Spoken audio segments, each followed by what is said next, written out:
Hello Gio Fanatics! So nandito tayo para uh, reviewin o bisain itong si G.I. Joe Classified Series Clutch. So tataka kayo kung bakit wala yung bump.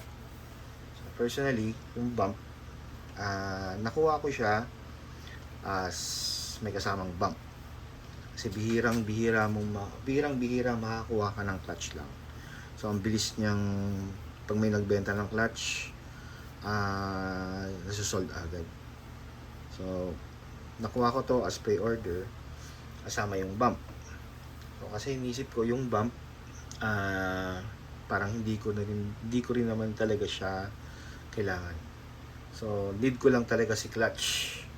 So yung bump in-out ko, then kinuha ko si clutch. So dahil kasi si clutch is kasama siya sa original 13 or 14 ng G.I. Joe A Real American Hero. So pagdating sa pag-collect ng G.I. Joe, it must talaga si clutch. Kasi yun nga, kasama siya sa original 13 o 14. So yan, so hindi na natin re-reviewin yung bump dahil note ko na rin kasi yung bump. So ito na si clutch. So ang pagkakalam ko sa si clutch is nasa 112 sa line. Correct me if I'm wrong, pero yun ang parang natatandaan ko. Nasa 112 siya na nasa line. So wala rin ako maipakita sa inyong box dahil na kasama dun yung bump. Then yung artwork hindi ko na rin mapapakita sa inyo. So yan, si clutch, unahin natin yung mga nakuha ko lang na accessories niya. So unahin natin to. Ito yung helmet niya. Yan. So nakita na natin ito sa ibang mga classified line. So ito yung helmet. So yan. Then ito yung secondary na helmet niya. So, ito yung mas okay na suot niya. Yan. Then meron siyang shotgun. Itong shotgun na to, nakita na natin to kay Covergirl. So iniba lang yung kulay. Kay Covergirl is green. Green nga yung green yung ito. And yung sa kanya it's brown. So okay naman. And yung handgun. Yung handgun niya katulad din ng kay Covergirl. So halos lahat ng accessories niya katulad kay Covergirl, maliban sa helmet. Pero sa shotgun, sa handgun, parehong-pareho. Then meron din siyang wrench. Si Covergirl meron ding wrench, black in color. Pero sa kanya red na may black. Yan. Dahil kasi sila mekaniko sila. Tapos si clutch is driver ng bump. So mechanic din siya. So yan. And punta na tayo kay clutch.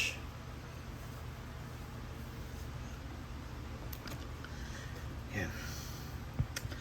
Pagdating sa head sculpt, guwapo. Pogi. So, ganda. Maganda yung head sculpt ni clutch.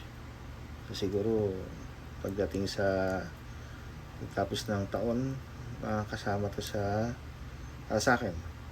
Para makakasama siya siguro sa mga top 10, top 5 o top 10 head sculpt. Pero dahil siyempre marami pang mga lalabas na classified series, pero sa ngayon sa mga nilabas na okay itong head sculpt ni clutch. So ako ginawa ko, dahil kasi si clutch ginagamit niyang sa buhok, oil, it's yung engine oil. So ako sinubukan ko, nilagyan ko siya ng baby oil. So after madalis 24 hours na halos eh. So okay naman. So medyo quintab yung buhok niya. Ilagyan ko siya ng baby oil dito. Pati dito sa balbas niya. So ayan si clutch. Then meron siyang plug dito ng USA. And naka-best din siya. Pero itong best na to, okay naman siya. So it's tsaka dito, andito rin kasi yung lalagyan ng baril niya. So tsaka maganda rin naman. Then meron siyang secondary belt. Ito. Then may mga pouch dyan. So, may mga pouch din dito. Wala na siyang bag. Kasi nga driver siya ng bag. Then dito may mga pouch na rito. Then dito ball pen. Then meron siyang flashlight. Itong wrench niya dito nakalagay. Tapos dito parang meron siyang parang Leatherman o Gerber. Parang mga knife, this knife. Yun ang tingin ko dito. Ano siya, mga gamit dyan. Then may mga ano siya, pouches. Yan. Then pagdating sa articulation, then ito, naiikot siya. Then tingin sa taas, tingin sa baba, sorry. Tingin sa baba, so okay naman. Then tingin sa taas, hindi masyado. Parang ano rin, parang katulad din nung kay Doc. Hindi masyadong makatingin sa taas. So, yan. Then T-pose. T-pose, okay naman din T-pose. Yan. Then butterfly joint. So butterfly joint niya sobrang lawak. Parang ito atang pinakamalawak na butterfly joint. Lawak oh. So ang ganda ng articulation pagdating dito. Then may bicep swivel din siya. Then double pinless elbow joint. Yan. Then meron na siya mga tattoo dito. Tattoo sa kabila, meron din tattoo na babae. Yan. Then dito abs crunch, yun, wala masyado. Yan. Pagka may mga best, medyo limited yung abs crunch. So wala masyadong abs crunch. Then dito drop down legs. Yan. Drop down legs. Meron din siyang ano rito. Hip ba to? Hip rotation. Sa leg rotation niya. Yan. Then meron siyang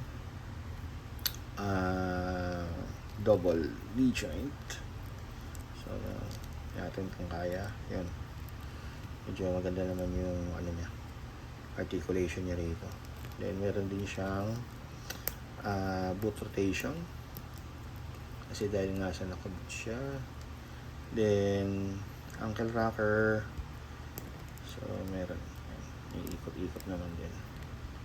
Hindi lang masyado. Ganda lang. Mahirap pagkano baka maputol. Then yan. Okay naman pagdating sa ankle rocker. Yan. So yan si clutch. It's a must pagdating sa collection. Kasi kasama siya sa original 13. Hinihintay pa natin yung ibang original 13. So ngayon, ilan na ba? Sino ba yung mga wala pa? 5 na lang ata sila. Ang pagkakalam ko, 5 na lang ata yung kulang. 5. Steeler. Zap, Flash, sino ba?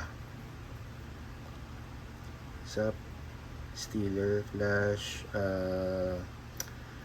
yung short fuse. Yan na lang ata. 4 na lang. 4 o 5 na lang yun eh. Yan. Sana makakumpleto. Sana lumabas na rin sila. Halos kasi si Zap tsaka si Flash parang identical, parang magkamukha rin sila eh. Then si short fuse. Then si Stealer lang parang naiiba yung mukha doon. Ayan. So yan si clutch. Ayan. Okay naman din si clutch.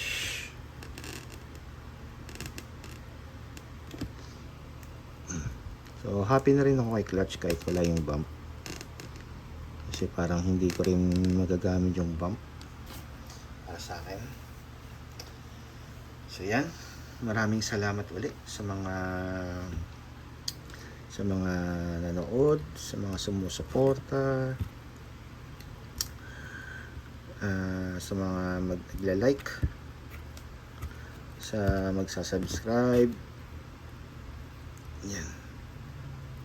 Patayin lang natin si clutch. Yo, Joe!